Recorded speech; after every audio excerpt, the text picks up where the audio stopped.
So alinis tanay pala ito CVT na itang undaklik 6,228 pila yan tambayong bayo. So buo tanin kayang CVT. Ayan. Gamit tamo pala kaya ni kaluguran Kobe high temp grease na itang kulay pink. Yapong gagamitan kong grasa ita. Mas nanti nga po kasi. Yan po kalupit ang kulay blong grasa. So yan po bubutan ni kayang clutch. So di na niya mo pundita ka grasa retang kayang pido ka ng clutch tapos lagyan tayo itang kayang lock.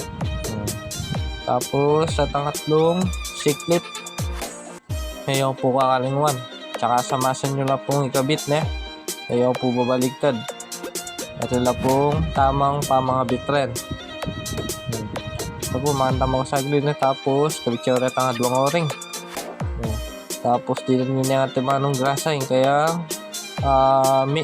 female. Tapos palabyo na itang male. Tapos kabitsura tang atlong pin. Yung tatlong pin. Tapos dito nyo lang grasa. I-repacto lang masalese. Itang lang sabi-sabi. May kayo masatsurang lalawin. Tapos tulak kayo mong gamat yan. Tapos kuskusan nyo Mani tayo ang puka sa gliyan. Tapos kabit yun ito center spring, tampong, itang clutch. Yan, tulak kayo mo po. Ipikitang to ninyo, ba't tayo malas thread. Yung pamilitan, nung ibisan lungob.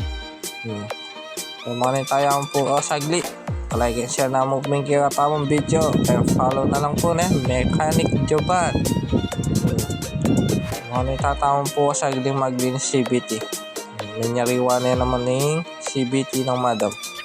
Okay, shoutout po kay Kayungan.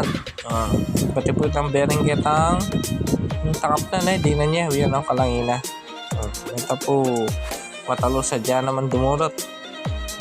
Tapos balik kitang takap, balik kitang kayang clip.